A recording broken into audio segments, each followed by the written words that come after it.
Back in the saddle again, Wednesday, September 21st. John, it is one day before the vernal equinox. Tomorrow. I believe it is Sometimes September it's 22nd. With that and a whole bunch more, we're back. Here's Riggo. Yeah, we are back after, what, a 2-week sabbatical? At least. No, we missed 2 shows. 1, 2, well, it'd be 3 weeks, I guess, since I've been here. I think so. I had an interesting thought while I was driving over here today. First of all, the traffic is terrible on 495. They're doing work on the outer loop, and I know that means nothing to you. Yeah, I would. But anyway, well, that'd be coming from my place, coming to this place, so you've got an idea of what that is, what it's outer, inner. Maryland and Virginia. I got something to ask you. To me, it seems there's a completely different shift, although I got to believe temperatures are similar. When you go from spring to summer, as opposed from summer to fall. And I don't know what it is, but it seems like there's something different. Like this time of year, you would never, which technically mirrors spring, right? Right. I mean, right. in some sort it would, but it doesn't feel anything like spring. And I don't know, because school's back, it's a whole different time set in your mind intellectually, or is there actually a difference in the atmosphere? Keep this in mind. If you're coming from spring to summer, you've got cooler temperatures overnight, and which is basically the same, but it's a different type of thing. Maybe I can't explain it, but I think here's where I'm going with it. As it affects you, follow me here. As it affects you mentally, spring into summer, it almost feels like there's some relief right around the corner. Everybody, summer's around, everybody's a little looser, a little nicer. The weather is nicer, versus now it's the opposite of that. And we're supposed to get a cold front coming in here, and it's supposed to be in the 50s. They're talking 49, about, tomorrow night. So high of 70. We kind of, the days are getting shorter. We're hunkering down, and I got to imagine for you, it's the start of football season, that you were back to business for you. Yeah, and school. I'm thinking maybe there is a lot of that laid down in your collective memory over the years. But the other part of it, though, is that take 3 weeks ago, 2 weeks ago. The humidity and the... It was like, this is like uplifting. You were doing the ripping and the tearing out in your yard. Still am. Oh, God. I want to get into that. I'm not staining, but I'm oiling the deck. Leave that front door alone, right? Are we done with the front door? Is the front door... Well, no, that'll be last when I got nothing better to do, which obviously the way things are going will never happen. But I was going to say that right now it's very pleasant today. By the way, my car's air conditioning went out, I don't know, way back in not February, but in May, I think it was. And I haven't gotten it fixed. But then I find that, first of all, I don't drive it very much. The price of gasoline was, $5 a gallon. Now it's down to about $3.50 or whatever, where I get gas. I'm not going to give out any free advertising here. But so I drive around, so it kind of reminds me of growing up as a kid, that part, because there was no such thing as air conditioning. So this time of year, there's something about driving around with your windows down that I like. This is nice. I mean, out on the interstate, not so much because it's just so windy. It is refreshing. But yeah, and it's just kind of, and I guess it's some kind of a nostalgia comes over you, and probably it's something like what you're talking about. I think so. The day's getting shorter. But because the temperatures have to be similar. Right. But you're coming, like I said, you're coming out of one thing, which was cold, and this is different. You're coming out of heat. So, it's, I guess, I don't know. It was just one of those weird, I don't want to call it a paradox, but it's kind of like, I guess maybe it is kind of, why does it feel your body and your historical references to what it meant? It must be. Right? Like I said, it's embedded in our psyche somewhere down deep where you know the difference between, because the temperature is the feeling, even though the temperature is the same, the feeling is not, and that's probably what it is, the collective memory. Yeah. And with the days getting shorter. Yeah, I haven't really noticed that, but at the same time, well, tomorrow, right? They're getting shorter, but they're equal, right? 12 and 12. There 12 you go. hours of sun, 12 hours of dark. All right, I got a couple things, and I don't know which one to start with. I think I'll start with the one that's kind of like, you got to scratch your head on this one. Do you play chess? I do. I used You know how to play. I played a lot growing up as a kid. I want to get back into it. You what? I want to get back into it. Well, they're waiting for you. There's a lot of, there's chess is really flourishing. And you can play online. You can play online super easily. Oh yeah. Zach, my oldest daughter's boyfriend, he plays a lot online. Well, I wanted to ease into it by really playing into like Coco, but she'd probably kick my ass. Well, her and I now. go back and forth, and I, it's like sometimes I can beat her, sometimes she beats me, but I don't understand. I mean, I didn't even play checkers that way. So, and my dad, this reminds me of another thing. Pops, if you're listening, wherever you are, why the hell you never let me win one game? Tough love. Huh? Tough love. That Old ain't school. tough love. That's Old bullshit. You gotta let the kid win once or twice. I mean, no wonder I got an inferior complex. God damn, that ain't right. That's what I'm telling. But anyway, I bring up chess because have you heard of Magnus Carlsen? No. Oh, you haven't. So you don't know anything about chess. Where you been? Hell, I know. Is he the world champ? Yes, he is. I go back to Boris Spassky and Bobby Fischer. 80. There's chess. That's his ranking. It's beyond complicated with all the rankings. It's almost like like a swimming meet or a track meet. There's so many different events. There's so many different things by where you can be gauged by. So many different, I don't want to call them leagues, but different, groups. You got your juniors. It's out there, and there must be a lot of chess players. But anyway, this guy, he has been the champion, I think, for the last 7, 8 years, 9 years. I mean, he's up there with the Boris Spassky's, the Bobby Fischers, which I remember Gary back in the early Kasparov. 70s. Yeah. Right. Remember, that was the big deal in the Cold War. He's past them.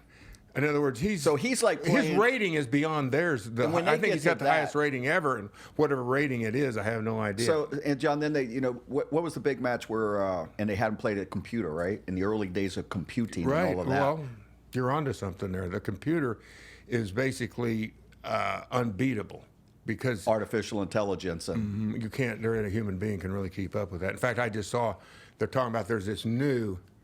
And I forget how it works, but there's new, what I call it, an app or a program that they've created that this Magnus Carlsen the computer has a 98% chance of beating him, and it has a 2% of tying him, 2% chance, which means Magnus Carlsen against the computer has a zero chance to win.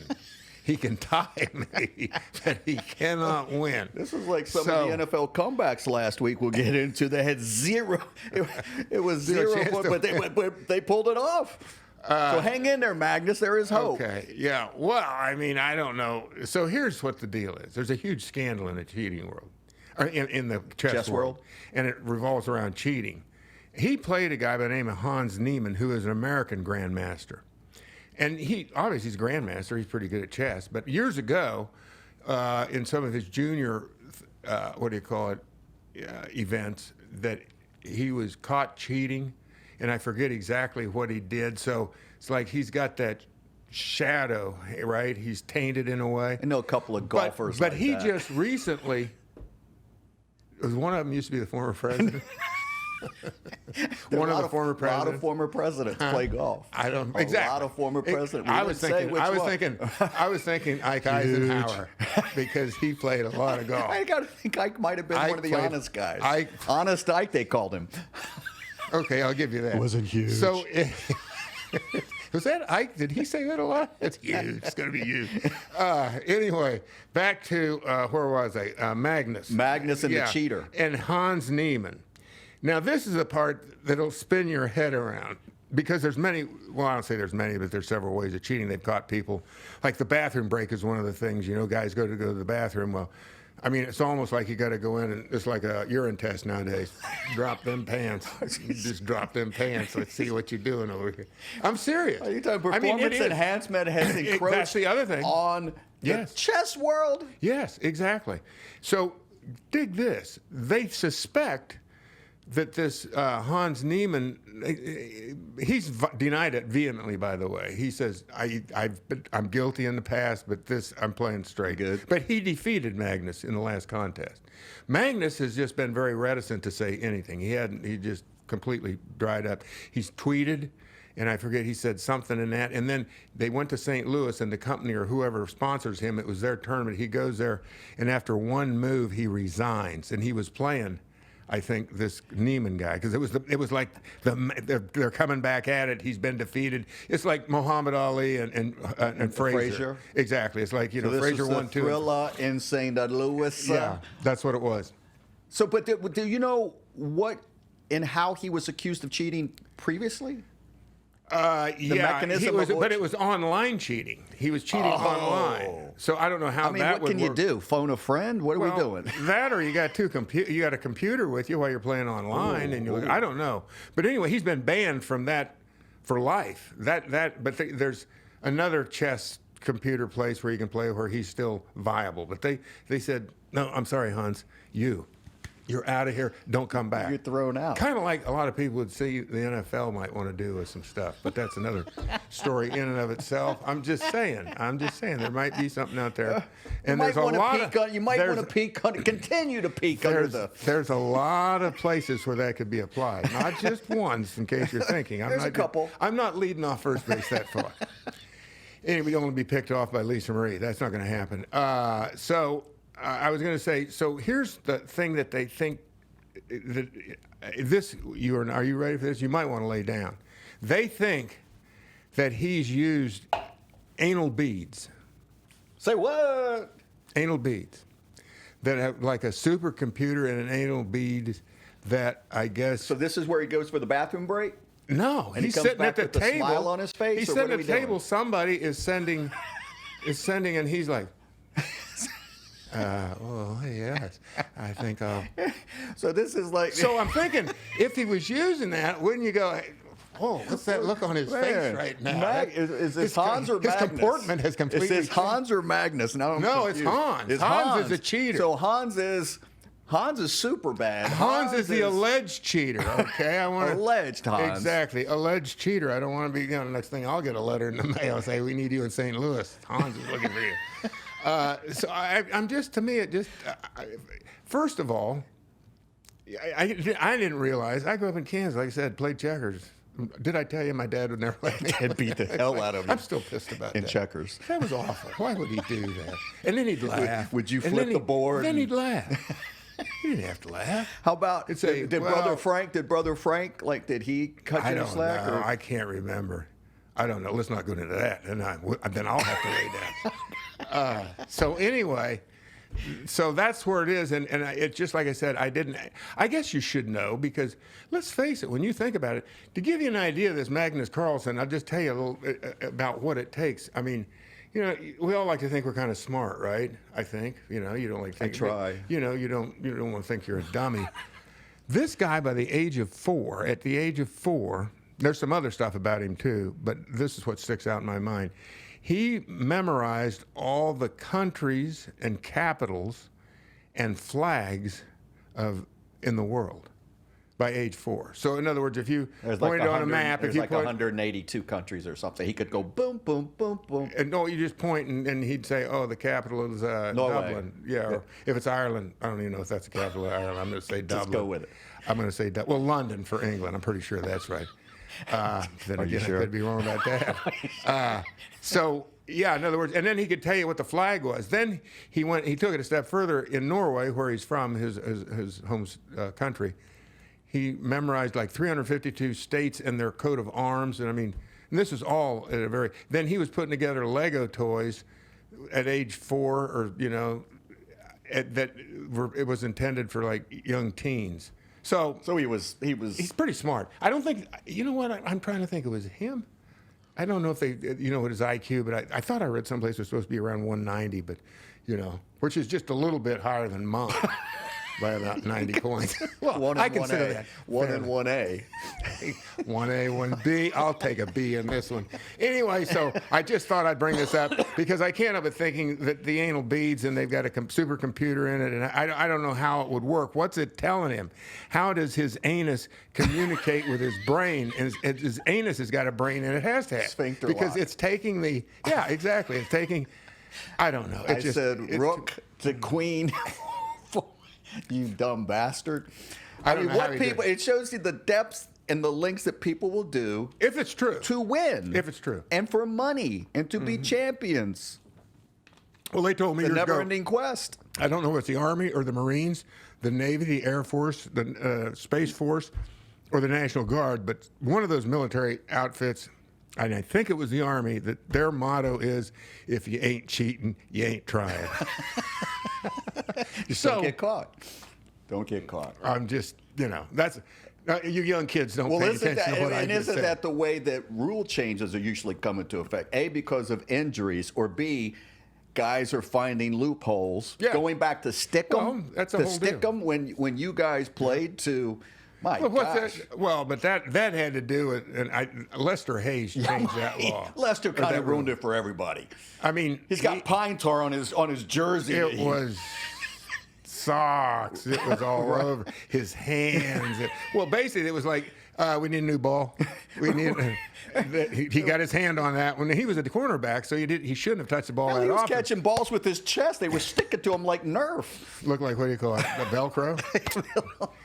Okay, so here's the other thing. It was huge. This was huge all last week, and I got to tell you, I don't get it. But Queen Elizabeth passed away last week, or it's been 10 days now, I think. No, right? she did. Oh yes. Yes. Oh, I gotta hear your monologue on this, Riggo. Well, it's like I don't know where to start. I mean, it was Charles III, I believe, who's now the king, the newly anointed king. Was he singing? I just can't wait to be king.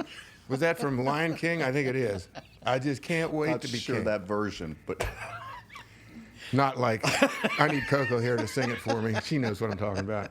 But what I was going to say is, let's start with this. Now, England, a lot of what we consider bad policy started in Europe, however long ago, colonialization, right? So you got that thing. But more importantly, tyranny, right? Tyrants. Right. Isn't that what a king essentially was? and isn't that what we built this country on, To escaping? avoid? I mean, I thought. I'm with no, you. no, no. Well, I'm 100% on the same road with you. I'm ignorant when it comes to this stuff. No, I'll be you're the right first to right admit, now. like I said, I only played checkers, couldn't get to chess and tray. It's a whole understand. I'm limited. I know, Dirty Harry, I know my limitations. Man's got to know. We're going to find out. Man's got to know his limitations.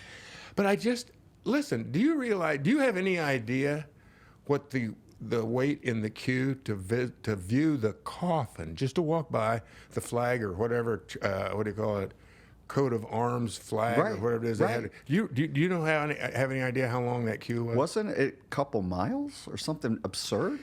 Give me time. Give me how long it would have taken. 10 if you hours. You're off by over half. 24 hours to stand in line to see the coffin. 24 hours. I think it has to be the most celebrated funeral in the history of the world. Probably since Lady Di. Oh, Lady Di, come on. She was Well, mad but you on had it. all that controversy around here. So, Well, she got a ton, don't get me wrong. The actual length of the queue was 10 yeah. miles. 10 miles. 10 miles. 10 miles to stand 24 hours to get a view, and it was constantly moving, which means I don't know if they went by double time or if they went by pick them up. Exactly. Hey, you pick it up. You had some of their honor guard guys passing out, and That did part you I see didn't that? see. Well, oh, yeah. it's just but I carry don't want to on. be cruel to Queen Elizabeth. I remember seeing her my mom was from Minnesota, and we'd go up there every summer. And I remember one year we took a trip up to Canada. Just besides staying in Pine City, we went through Canada. I remember going into a post office in Canada. This had been about 1956. And there was the young Queen Elizabeth. The Queen. And I thought she was beautiful. I thought, oh, it's the Queen. So back then, I watched a lot of Walt Disney. You know, so you had queens and princesses and all that. So I was kind of wrapped up in that. And you get older and you kind of go, well, what the hell is this bullshit? I don't know if they. So I hate to do that, but I've offended hopefully there's not many Brits that watch our podcast because I'm afraid I might be offending a lot of people. John, I got to believe that you actually mentioned there's a little something in there for you because the UK, you played in the first Super Bowl that was broadcast in the UK, and you were Super Bowl MVP, and you have a lot of fans in the UK, so you may actually be royalty. We don't even know. Oh, no. Well, yeah. What about 0.001% of the population? I think that's even going a little bit too Can strong. I take this one step further? Because here's what I don't understand. I don't understand this, and especially us in this country, is I give her credit. My mother actually put this into a great perspective from the other day. She goes, I'm not about the monarchy, but this is a woman that was born into it, and I think she did the best she could under those circumstances. Okay. And that she was a nice person and this and that. It's like, I'm in the mafia. Your mom's a nice person. I'm in the mafia. I mean, to me, it's like, think about this. This person, it's like worldwide, every head of state for any big country was in England yesterday or the day before. I forget when. Maybe it was Monday. It was Monday. And I'm thinking to myself, okay, did she cure cancer? No. What did she do? She didn't do a goddamn thing. You were born, I don't want to be critical of the dead, but we're talking about the institution. We're not talking about necessarily her. We're talking about the institution of a monarchy. Come on, it's done. It's over. Move on. But they moved on. You got King Charles III now, so they ain't moved very far. They're going, well, we still need a monarchy. And they cost the taxpayers. It's the same thing. You know, the king or the monarchy still, you're paying their way. And they don't have to pay like any inheritance tax or anything, which is like 40% over and there. You know, I mean, the game's rigged in their favor, which I think is to your ultimate point is I don't get it either because it's nonstop coverage in this country. I couldn't escape it. I mean, from WTOP to every local news to every national news or whatever. I just wanted to check in and hear this or find out what's going on. You could not escape it. And it was every step, she's with the over body in went Scotland. from, yes. It went all the around cortege England. here, and it's like, you know. By the way, they said it was in a hearse. That looked like a Suburban. That they were hauling the Queen around. And I'm going, they do things a little different over there. You couldn't get a pickup truck? What's the matter? You need a pickup truck for that. But all their other vehicles were Range Rovers, you know, and they were. So. Maybe that's what it was. The hearse was a Range Rover. I just couldn't recognize it. But I swear, it just like it boggled my mind. And like I said, when I found out that there was a 10-mile queue, 10 miles. You had to walk 10 miles. And you had to do it, and it took you 24 hours. It's like, you know, think of the poor, or I should say the people that got in early. You know, it was right there at the front of the line. It's like, oh, you sucker. Well, the institution, for those, you know, they're kind of the ones that, you're the littles. They don't want anything to do with you. Well, and that's the whole point, isn't it? Because when you go back to that era of England, not that it exists anymore, but to me it's kind of like, hey, wouldn't you want to get on to yourself? First of all you people that pay taxes, I mean, most of you is not part of your heritage because you weren't royalty and you weren't whatever the case system was where, you know, you're a duke or an earl or something like that. I mean, if you were just rank and file peasant, you know, putting the hay up on the wagon. Which was 99.5% of y'all. Why would you be so, I guess, what's the word? Why would you have such fealty for the crown? I would think you'd be going, it's about time, get rid of these clowns. Yeah. And there would be a movement to say, let's dissolve the, but I guess it's history, right? It's the culture. Well, John, most of the monarchies in Western Europe, they don't exist anymore. Right, I was getting ready to say. And if they do, it's completely figurehead. Well, that's what this is too, but it's just like, I don't get it. What's the point? Yeah, what's the end game? What's the name? There was a king in Spain here not that long ago, because I'm pretty sure. I cannot believe you just brought that up. I just started watching last night this documentary on the King of Spain and what a fix was in between Franco and the latest guy, and how corrupt and how nasty and how all this is because of exactly what you're pointing to. Because it went from the military to he actually skipped his dad over him and had his son leapfrog him that the general had groomed in the military and all this to basically be a. So in other words, they already had a syndicate working. Yes. Ahead of time. Well, yes. I don't know. So I'm just like that I said. That concludes today's world politics? Huh? Is that today's world politics issue, TJRS? You know, that IQ, we're right there. Yeah, with Magnus. He's up there. Anyway, I ain't got any more than that because I just think like you can only talk about this so much. But I truly don't understand it, that how the event got so much attention. And possibly, this is one aspect of it. She was the longest ruling, I believe, queen or, royal figure, I want to say, certainly in the history of England, and maybe in the history of monarchies. Yeah. 70-some years. Yeah, it was. She took over in 1953. Yeah, truly amazing in the circumstances that she was thrust into. She was a young woman. But Yeah. she's 23 years old. She or something stepped like up and met the challenge, and God rest the queen. I don't know what else Yeah, to I think say. that's it. And long live the king, right? No, I'm not going that way. He's my age, by I the go, way. God rest The king and God me rest the queen. King and me are exactly the same age. I think King Riggo. El Riggo, that has a certain ring to it. El Presidente, as far as I can tell. I'm truly not 5 in the o'clock monarchy. club, we're going to have to I get don't know if Jake Charlie and Mayday and the boys. Charlie called me up and said, "Hey man, you want to trade places?" I'd go, "Let me think about this for a little bit." But I'd go, "I don't think so." I'm looking for a stunt You double. see that chair he has to sit in all day? Jesus, that don't look very comfortable to me. And he wears he's got to have enough medals on him to. There's already he needs video, a back brace. There's already video out him, and he's that persnickety asshole that's never lifted a finger or done a thing in his life. That's who he Oh is? God! Oh yes. Oh, Not and he had sure- his own little bit of controversy with his former wife, Princess Diana. And you're right about that. Diana, in a different way, in such a short amount of time, she was so charismatic that she generated just a ton. And of course, her death was a tragedy, so Right. that even adds to it even more. Yeah. But it was, and she was on the scene for what, maybe 10 years, if it was that much? Yeah.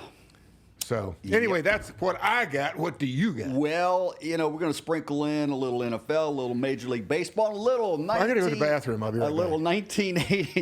You gotta. Well, we can do that. We You can got to throw up. NFL. I have yet to see one. No, did I see? Well, I did, but it wasn't live. I haven't watched any live football yet.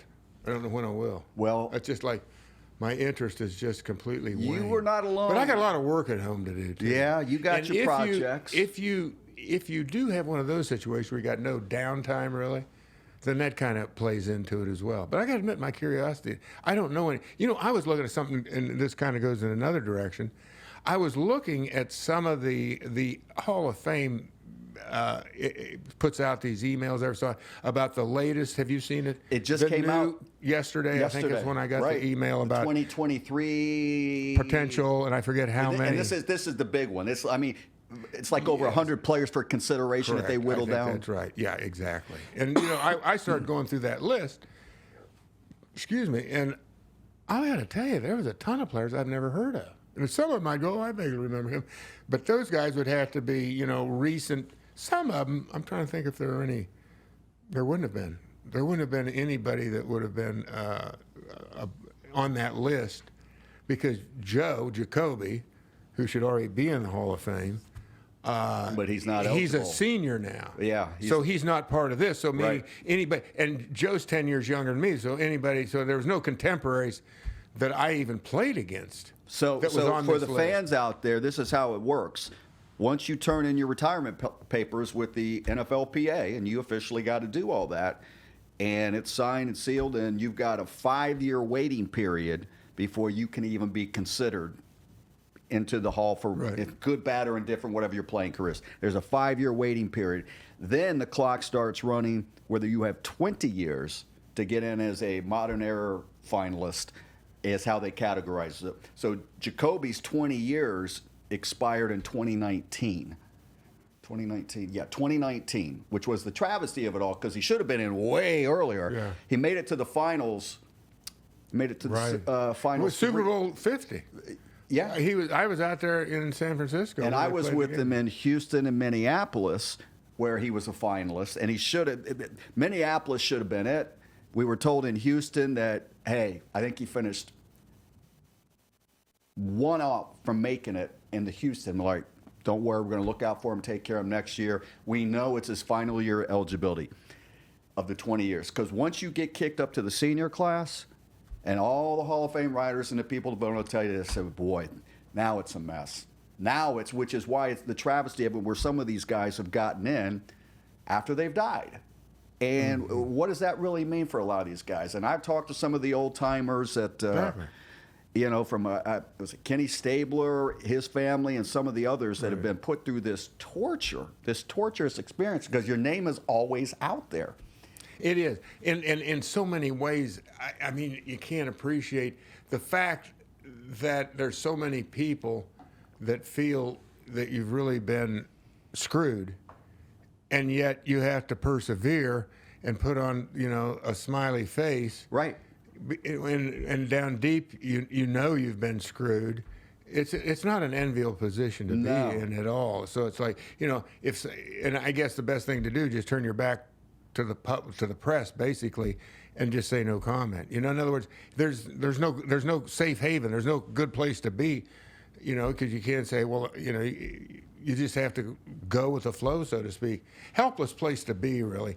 But at the same what a great time, perspective just saying that, John, like that, because for our guy Joe Jacoby and Jake, he's at peace with this.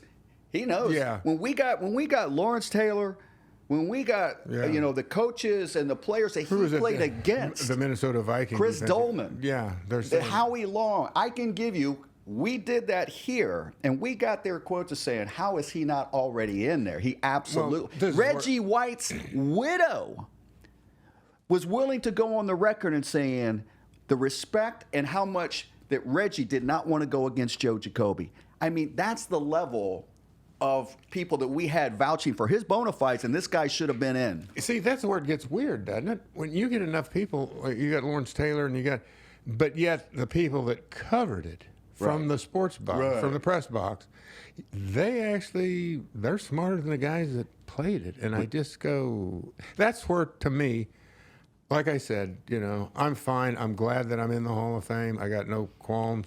I mean, there's part of me that goes, you didn't choose very wisely. I'm going to take it because you want me in your club? It's a monetary thing with me. I'm a cash and carry guy. Give me the cash, I'll carry it out every goddamn time. But as far as feeling like, you know, it's the hallowed ground, I'm sorry, I just can't get there based on everything that you know to be true about how people get there. Right. I've always said there's guys, and you can see them. I mean, I'll never forget who was the middle linebacker, the last two-way player, Chuck Bednarik. Chuck Bednarik. Or Doug Atkins. I mean, all you had to do is you'd see these guys and you go, oh. I mean, thank God he's doing it on a football field and he's not out. Thank God both those guys played ahead of me. Had nothing to do with them.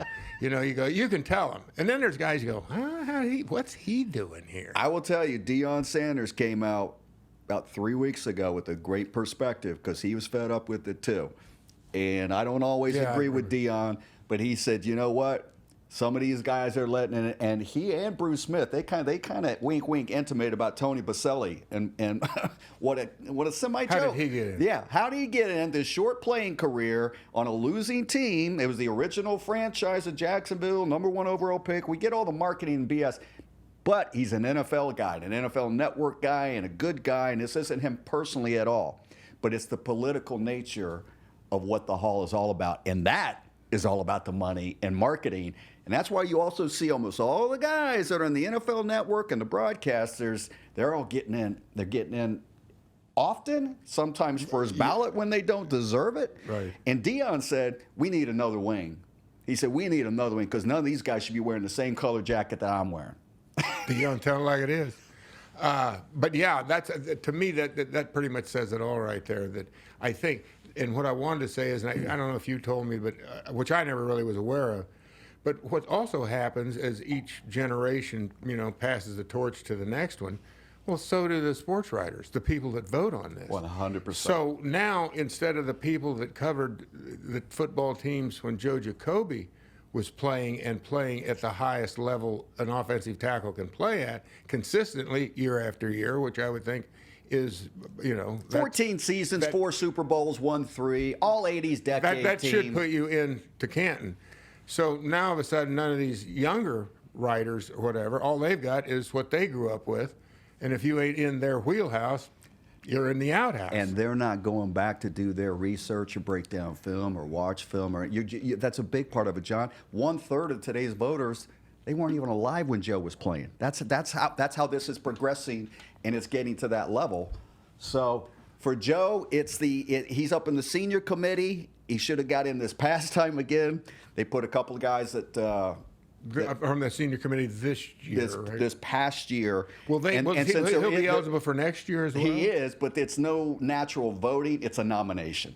So they're behind closed doors, and they nominate a couple of guys, and that's how it works. When you say nominate, to be on he's already in the senior division. Yeah, he's in the pool, but they don't hold a vote like they do with the sports writers. It's like a select committee that nominates a couple of guys each year. And they get in through that process? Then they do like a thumb up, thumbs down with everybody, and that's What do you mean, process. with the writers that actually vote? Yeah. So there's a committee that selects the nominees. Right. They hand And it that to could the be voters. one. They hand it to the voters. Yeah. And then the voters go, I don't know, Right. maybe. Oh yeah, It's definitely. a whole different process. It's more closed door. Yeah. They've expanded It's it now to political. have front office and this and that. It is completely political because the Hall of Fame is well, they're trying to make it a big money-making venture, and with the Hall of Fame Village Exactly. and the Johnson Controls and the $1.1 billion facility at the Hall of Fame that, I don't know, happens to be the big Dallas Cowboys sponsor brought in by Uncle Jerry. Is that right? Just follow the money.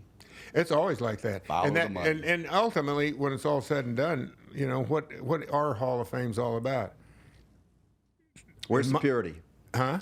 Where's the purity and the sanctity of what it's supposed to be It's all about? about marketing. It is now. And it's it ain't marketing the individuals, it's marketing the sport. John, the Hall of Fame Village, which I know you haven't been back to for a while because you figured it out early, is you can buy a condo there, you can live there. It's a whole Wally World. It to each their literally, own. it's To each got their their own. own campus of everything, and they're making it. They have a Hall of Fame bowling alley. They're trying to make it like Disneyland. So if I go to the Hall of Fame bowling alley, I can roll a 300 every time. And I use the Don Carter stiff elbow, by the way. I don't know if you're familiar with that. Left-handed. Both hands. Trick bowler. Balls crossed on the, what is it, the 7-10 pin? Is it the 7-10? Riggo, we have never seen that one.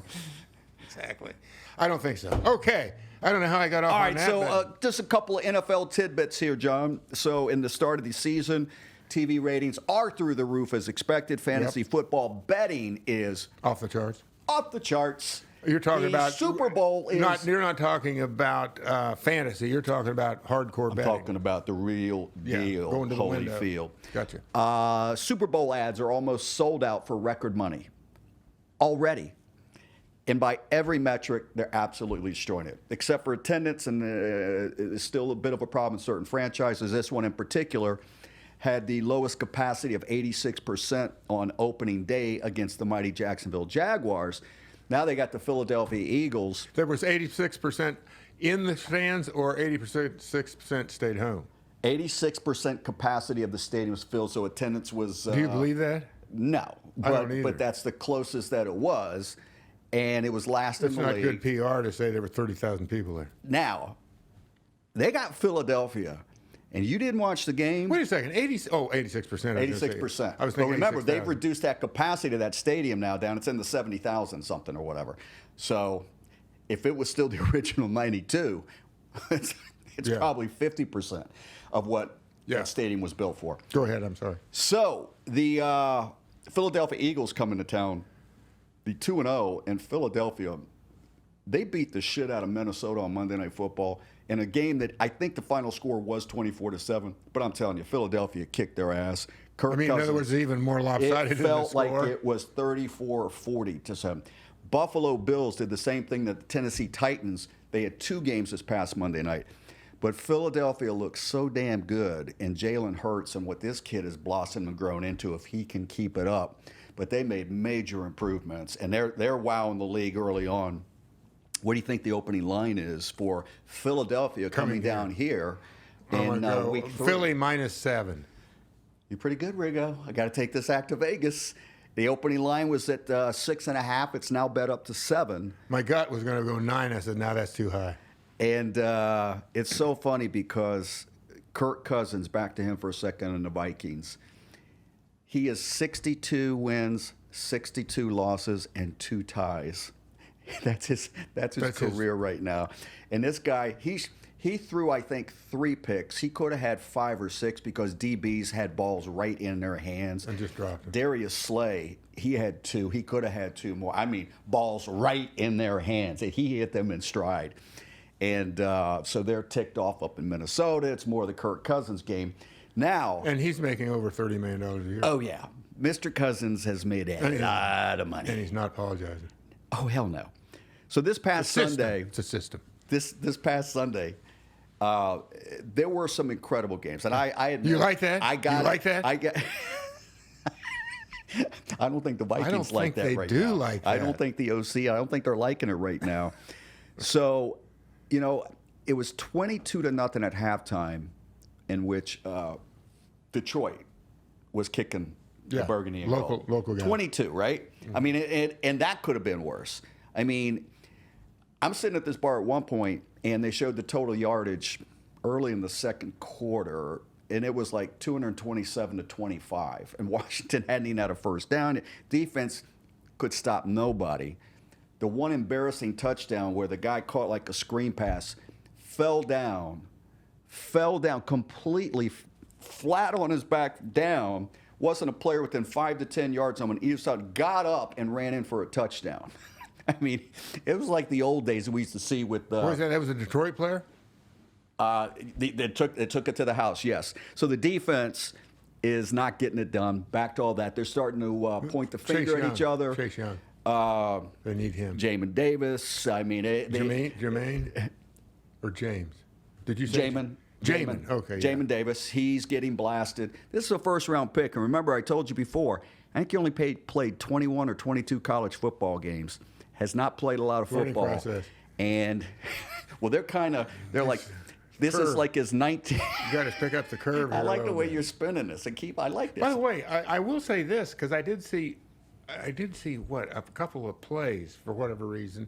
And I'm trying to make my mind up if I like the uniforms that they were wearing. But then it dawned on me, I said, they kind of look like the Kansas City Chiefs. It was the all-white? It was white jersey with red or some kind of, like, not maroon, but it was a deeper red pant that they were wearing, I think. Well, it better be burgundy. Isn't that what they wore? Yeah.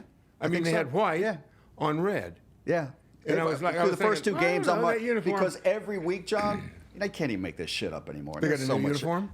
And ESPN does a whole thing. This week's colors and helmets, and it's all selling product. Once again, merch, product. This week we're playing this, and we're coming out with this. And it's like a fashion show. They actually they do a fashion spread on what the players are wearing into the games now. That's a thing. When you get off the plane, you guys were Riggo's Rangers. Well, everybody's wearing camouflage. You guys wore camouflage. Well, at least for the Dallas like game. You just came out of a duck blind, which you probably did. So everybody's all just strutting down the runway? Now it's fashion now. Now it's fashion, and they're checking out, what are you wearing? It is what it is. We're too old for this shit. Football. So here's a couple of odd-defying comebacks. This is from the 4-letter network. The Arizona Cardinals, Miami Dolphins, and the New York Jets. That ran into 60 Minutes. My wife was not very happy. Yes. Because she taped 60 Minutes, and we got cheated out of the last 30, I think it was. Well, there were 3 other teams that were down by Cardinals and Dolphins were each down by 20 points at halftime. And the Dolphins, go figure, against the Ravens. The Dolphins trailed the Ravens by 21 points entering the 4th quarter. Woo. Tua threw 4 of his 6 touchdown passes in the 4th quarter. Teams leading by 21 or more in the 4th quarter had won 711 consecutive games. All right? So the Cardinals and the Dolphins each faced that. The Jets were losing to the Browns 30-17 with 2 minutes to play. You could bet live and got odds at 60-1. You know what? That just made me think of something. And I don't consider myself a football analyst in the regard of, offensive coordinator type stuff. I didn't pay enough attention to be able to claim any of that stuff. But there's a little bit. It just hit me when you said that. You know why that is? Because there's no running games anymore. You have to keep throwing the football. Right. So when you throw the football to stay in the game, because everything's about throwing the football, and then when there's times when, I hate to say it, but you need the Riggo drill, close it out. Right. And teams can't do that. That's right. That's got to be what it is. It is. When you're up by that many points with that much time on the clock. Yeah. Although we did that down in Dallas in 1979. We were up by 13. You got to bring that one up. Well, I got to be honest about this. We were up by 13, if I'm not mistaken, with I think less than 2 minutes to go, and damn if we didn't end up losing that game. That one still keeps me up at night. That was part of the reason I didn't come back in 1980. I went, that was as good a shot as I was going to get. Well, but anyway, so all three of those teams, and so you're with the bettors. So the Cardinals, the Dolphins, and the Jets. And some of these sports books got their clocks cleaned. I was going to say they upset the gamblers' odds. And Washington fought back in the second half, as we've seen many times when they get so outclassed in the first half. And this is the Detroit Lions. Well, that's another point you got to keep in mind. John, was this the first time they had been favored? They hadn't won a game since 24 games. An NFL record. The first time they had been favored in 24 games. 2 years. And it took them 10, I think I saw this, it took them 10 weeks last year to win their first game. Yeah, well, they've been terrible. Yeah. I mean, goes all the way back to even before Matt Millen took over. That was part of the reason he did take over. But yeah. But I was going to say, if you go back and like you said, you look at this game, typically a team that's notoriously, poor or not, that doesn't play well year in and year out, they get up 22. They really don't know what they got. I'm guessing. It's like, were we really up 20? They're in there. They came out the second half. They're in there scratching their heads. We can coast a little bit. What are we doing? What are we doing? They were playing free and easy with house money. And just figuring that, well, these Palookas are, and then all of a sudden the Palookas went, well, we ain't that bad. So they showed. I think that word is. Who used to use that word? Oh, I know, Howard Cosell. Moxie. They showed a little moxie in the second half. They fought their guts out, too, like another guy. There's another guy used to say it's a favorite bet, and he fought their guts out. All right, so one quick trip down memory lane, take two, in which 1982 season, you guys opened up at the Philadelphia Eagles on September 12th, and you won 37-34 in overtime. Yeah, and I didn't recall that. But let me say, it's funny you bring that game up, because I tell everybody that game, the year before, that team lost, Gibbs' first year, lost 5 straight games. Okay, and that's when he played. There was 11 games left, and the team ended up going 8-3 that last part of the season. So, and we closed that first season out, Joe's rookie season. In L.A., if I'm not mistaken. And we won out there. Of course, the Rams weren't going anywhere. We weren't. So now all of a sudden, you got a whole off season. You come back. And I forget, and I guess what you said, that team lost every preseason game. Right. Exhibition game. One of only 2 teams, the L.A. Rams. So you don't know year. what you really have. Right. But and I've told this to people over the years, that Joe Gibbs inherited an inside straight, basically.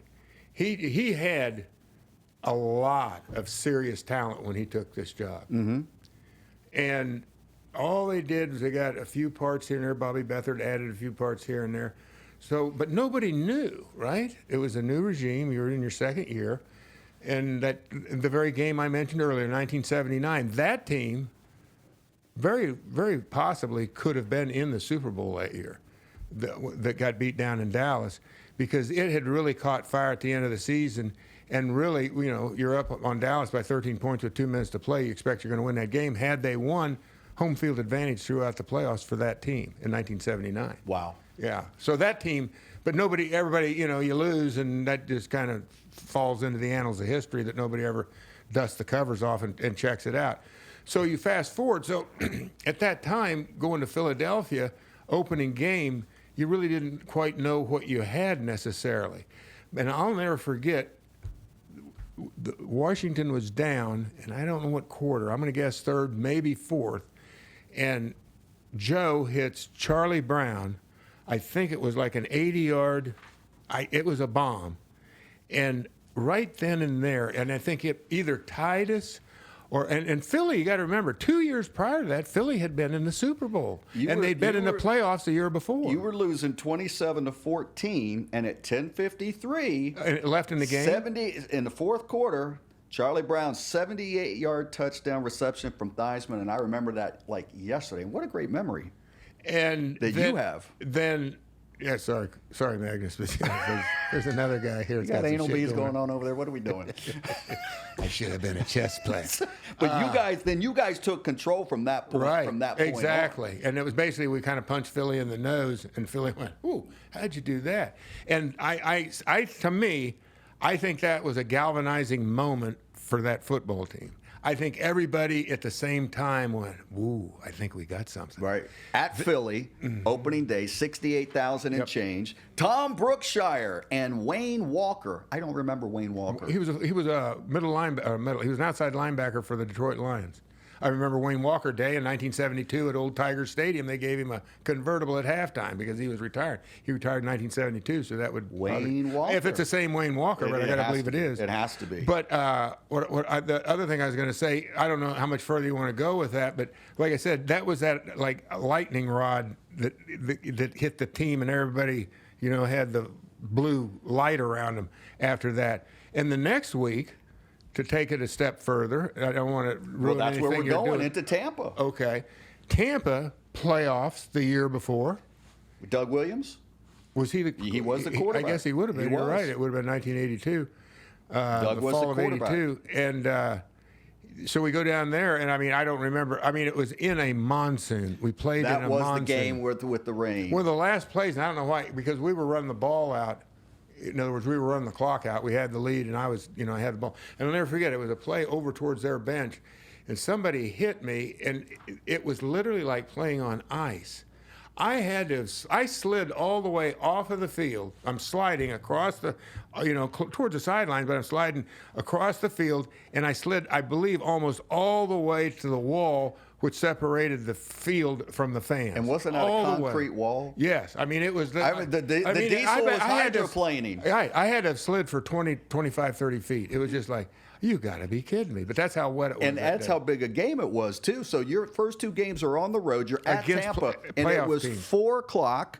Frank Lieber and Mean Joe Green, the broadcast crew. Is that right? I had no idea. Frank Lieber, whatever happened to Frank? Frank Lieber, old school. You know who that is? I remember Frank. I don't remember Wayne Walker, although I remember him now a little bit as a player. Well, a lot of times, though, and there's that the what do you call it? The broadcast companies would bring somebody up, they give them a couple games, go, nah, it ain't quite what we're looking for. They did it with Sonny. They did it with a lot of different guys. For Tom Riggo, you had a big day that day. 34 rushes for 136 yards. 34 for 136 yards. Well, he couldn't throw the ball. It was raining so damn much. Yeah, Art Monk led with receiving 4 receptions for 41 yards. So it was a run-type day.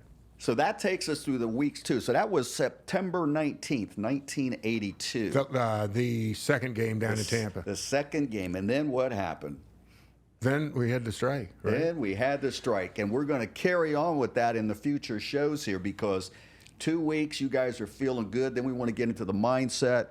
And then we're also going to talk to you about all the special drills that you did on your own while Theismann and Doc and the guys were over in Herndon. Had to while away the hours somehow. Oh, damn. We don't have practice today? Practice. And I think that's maybe where the beginning of this was, where Riggo. That's right, folks. It's a wrap. Riggo out.